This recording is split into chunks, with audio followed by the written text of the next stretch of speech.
You are listening to Historyman, the platform for historians, authors, and museum directors to tell their stories of the American Revolution. On today's episode, we're with Geoff Baggett, author, speaker, parson, and living historian from Cadiz, Kentucky. Did I say that right? Close enough. Close enough. Close enough. Very nice. Welcome, Geoff. Well, thank you very much. Glad to be here. Geoff, before we get started, and we are really looking forward to spending time with you today. Before we get started, we want to give a shout out to a couple of our affiliates. One of them is the southerncampaigns.org website, which specializes in the history of the Southern campaigns of the American Revolution, and Long Gone LLC on Facebook that specializes in genealogical research and battlefield interpretations. So, Geoff, you are the author of several books about the American Revolution. A few. Yeah, working my way through Brothers and Warriors. It's a fascinating book. You've done a lot of research in preparation for writing that book, I can tell. We were talking earlier about even just the currency species during the American Revolution, especially in the backcountry where any form of currency was used that they found, from barter to Spanish gold and silver to the British French coins, a little bit of everything, and even pieces of those coins. Pieces, indeed. And so that was a pretty fascinating nuance of that book that I found in the course of that. So tell us a little bit about these books. Well, you mentioned Brothers and Warriors. That's kind of my baby. That was the I'd written stuff. I probably started 20 different things over the years and never finished anything. And then I sat down one winter and wrote that entire book in just a couple of months, actually, maybe 3 months. And so it's the first thing I ever started and completed. I just fell in love with the characters when I discovered them. But yeah, Brothers and Warriors, and then I've written 5 more in that Patriots of the American Revolution series since that point, but that was my first. Well, tell us how our listeners can get a hold of your books. Well, I am on Amazon.com for certain, and that's probably the easiest and best, especially people who have Prime. They can have them in a couple of days, but if they just plug in my name, that's Geoff with a G, Geoff, Baggett. They can find my author page, and everything's on there. You can get them through other sources. Walmart.com has them, Target. They're all over the place through an extended distribution, but Amazon tends to be the best deal. Having met you, you are a man of different hats. I wear lots of hats. You've worn lots of hats all through your life. And my favorite's that little 3-pointed tricorn, though. That's my favorite hat to wear. I see.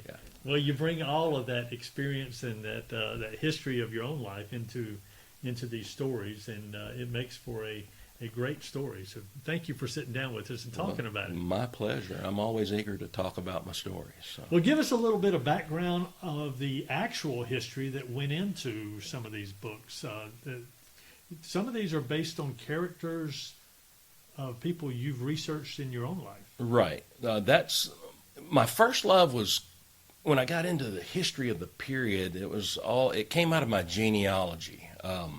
I wanted to become a part of the Sons of the American Revolution. I kind of had that hunger about me. I had a misunderstanding that it had to be a name ancestor with the same surname, and then I found out it didn't. I thought, well, surely there's one in my tree somewhere, and then I commenced to digging, and through Ancestry.com and family documents and all sorts of different things, I finally found my first Patriot ancestor and got into the SAR, and I was thrilled as I could be. But then I was a little bit off and running because it seems that so many people who take part in lineage organizations kind of latch onto a patriot and they were served in this unit, whatever, blah blah blah, and they know the big detail. They know the big items, but. They served in this battle, or they were part of this regiment, and that sort of thing. But I started finding, through genealogy, documents.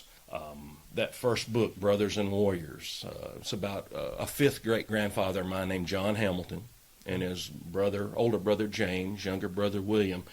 And as I studied in that genealogy, I found out some things about their father, Hugh Hamilton, that he died in a tragic fall off of a or he died as a result of a fall.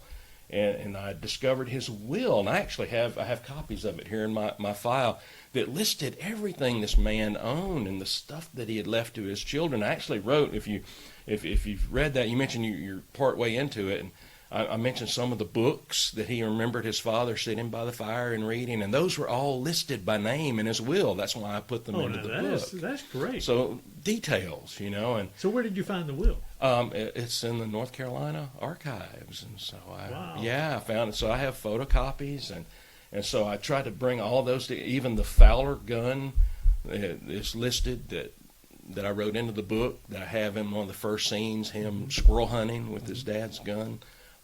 So I found these details, and then I discovered that John and James were both listed as patriots with the Daughters of the American Revolution. And so I went to the DAR, and I found stuff about James easily enough. I have his pension and how in the Mecklenburg County militia, and how he went off to the Battle of Camden, and I don't want to give too much away to anybody who might read the book, but he was a guest of the British for a while after that. So let me stop you for just a second. On a previous episode, we talked a little bit about these pension records and where to find them. Where did you, and I know that southerncampaigns.org has a link to pension records for the Patriots and that sort of thing. That's not necessarily the only website you need to go to find these or to link onto it. Where did you find the pension records? Well, the Southern Campaign has those transcriptions of the Southern pensions. Right. I have a membership. I think it's owned by Ancestry now, because Ancestry owns all things genealogical anymore. But fold3.com. Right. And so you can actually get to the images of pension records there. And the thing is to know how to search cross-references, because you can search for a particular individual, and if they were an officer, a captain of a company, you'll find all these other pensions where people make their declaration, served in the company of, and then you'll find out details about skirmishes and battles in their records that weren't in the primary. So you have to kind of learn how to glean facts from those, but that's the primary. The Southern Campaign site is great for being able to find those transcriptions, and really a good launching point to go and find those original documents on Fold 3. So I had James's pension. I knew where he was and all that was going on, but my ancestor, John Hamilton, just had this mysterious reference of patriotic service and paid for services rendered. But it was a DAR record, and so I thought, I'll file my supplemental with SAR and have him recognized by SAR. And they shot it down because they said, well, he was too young. He was only 15 years old. How could he receive reimbursement for anything at age 15? And so then So when you say they shot it down, who shot it down? The genealogist at SAR. The genealogist said initially said this didn't compute for them and this couldn't be him, and so that just kind of made me mad, and then kind of made me want to dig deeper, and I wrote to the archives. I got all records on John Hamilton of Mecklenburg, Cabarrus County, North Carolina. They sent me everything. You can see this stack. I have all these payment records, but I found that first one where he was reimbursed, and it was in November 1780. He received 7/8 of one Spanish milled dollar. Okay, so 7 bits for 2.5 bushels of corn. And I thought, that sounds like the contribution of a 15-year-old. Yeah. And I'm wondering, why is this kid on a farm by himself? How does that even compute? But then as I looked, I just, again, cross-reference to the pension. James was on a prison ship then. These boys had been on their own farm before the war. Okay. James had gone off to serve, and James didn't come back. And 15-year-old John, my ancestor, and little brother William were running this farm alone. How big a farm was it? I'm not certain. I'd have to go back and look at the records. In the book, you're talking about their father died, like you said, falling off a house or something. Building a barn for something. We don't know who. But then their mama remarried. Rapidly. rapidly. because that's what happened. She had all these kids. She had kids. And she had this farm to take care of. And I'm not quite certain of all the property rights in rural North Carolina in 1774. Right. But it was kind of difficult on the ladies, Sure. especially with but she remarried. So all of that was true. She remarried. Now the dynamics that I write into the book, I don't know that they're all true. Gotcha. Those are because what I do, I tell everyone I have all these documents and facts on these. When I choose my ancestors that are going to be the characters of my next novel, I see. I use all the facts that I have at hand. And then you create a story. That is my skeleton. I call it my skeleton of truth, I see. and then I lay upon it the muscle and fat of my fiction. Well, give me the skeleton of truth from these books, then. So give me some of that. Well, of course, a lot of that for Brothers and Warriors, it came from those records. Now, John, I was able to prove military service for him because I actually received records from North Carolina where he was reimbursed for militia service. 15-year-old. He may have been 16, 17, because he served in 1780, 81, 82, 83. So after the cessation, technically, of conflict, but they were still military. So the militia was still deployed in various forms. I'm sure it wasn't all quite over, even though Cornwallis had surrendered. Things were still going on in the backcountry. There was still the Cherokee issue that hadn't been entirely dealt with at the time.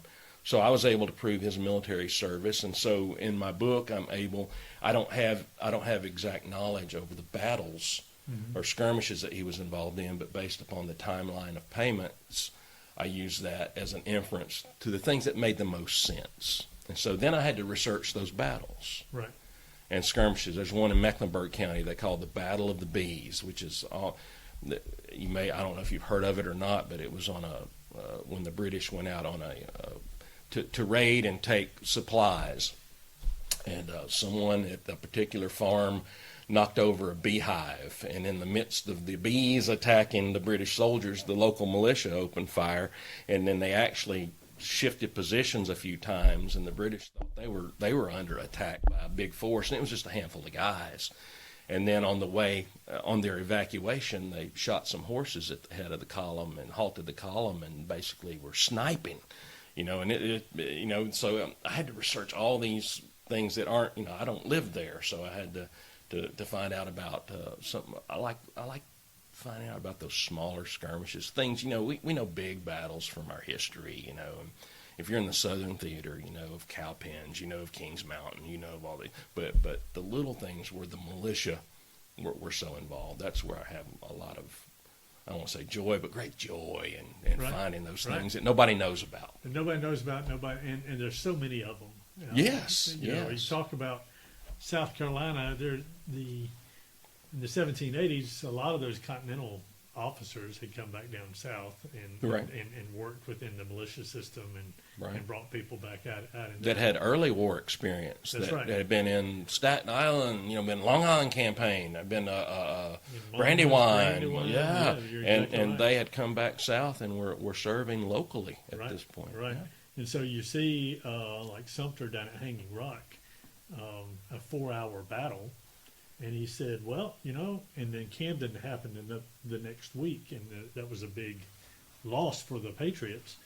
But he said, had we had one Continental officer at that battle, it would have been one of the greatest battles of the American Revolution, because it was a 4-hour battle, and they pushed the British through 2 camps and then set them up in a defensive position and kept going on and on for 4 hours, whereas by comparison, Cowpens was only a few minutes, 15, 20, at the most. Very rapid. At the most, Kings Mountain was less than an hour, so. I haven't really researched Kings Mountain in great depth. I did Cowpens because I wrote that, I wrote that into, I think it's in my second novel, in Partisans and Refugees. The name escaped me for a minute because I don't have one in front of me, but wrote into that book, and also in Soldiers and Martyrs, my 4th book, that kind of covers in that area as well. But so why were in your research and the people in these battles and these pension records, which are fascinating to me, What have you pulled out of that as far as the reasons why they were involved in the Revolutionary War to begin with against Britain? I don't know. I struggle with that every time I look at these characters, because you're thinking they're going up against the mightiest army in the universe, you know, at that time. And I don't know, other than, you know, as I consider, well, my Hamilton ancestors, they lived near near Charlottetown. Of course, Charlotte in 1780 was The small little like 20 cabins Yeah. and like a little courthouse of some That's right. kind. You know, it was a hard scrabble place. There were the Scotch Irish Presbyterian settlers there were a rough lot. I mean, it was, and I don't think they took much to being told what to do and how to be. You know, we've all heard the stories when Cornwallis invaded, when he came and occupied Charlotte for what was it, 18 days maybe or something, right before they withdrew after Kings Mountain. You know, he made that reference. You know, this place is a damnable hornet's nest of rebellion. You know, Right. and so I don't know if it's you think some of it, especially for the Scots, it has to go back into their history a little bit, in their rebellion against king and country. I just don't know. I think they probably moved to the frontier to kind of get away from being lorded over. That's just my perspective, because my Hamiltons came through Pennsylvania, you know, like so many people in the Western Carolinas. They came, you know, migrated through the Shenandoah Valley, came down and landed, you know, in that area, you know, just east of the mountains, and found lots of land and farm country, and really their biggest difficulty were the Cherokee, you know, and the occasional marauding band of natives that came through. But other than that, they were kind of on their own. Was there any documents that they signed? Like I know they had the, you know, these associations that formed all over the colonies, and they would send it back to the Continental Congress, or the meeting where they had the members all go up there.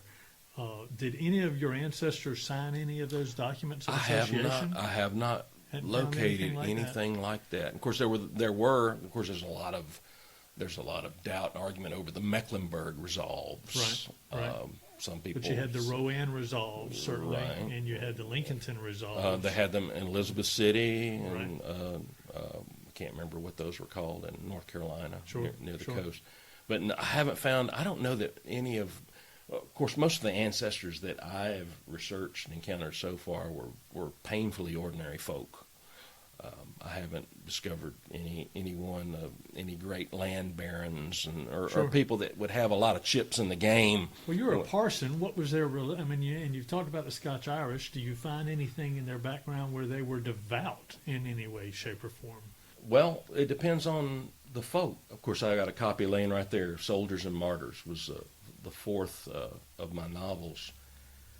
It's about a family by the name of Billingsley, and James Billingsley was the kind of the progenitor of my line.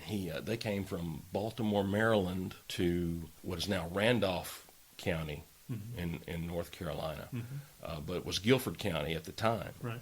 and settled in 1764-ish with his family.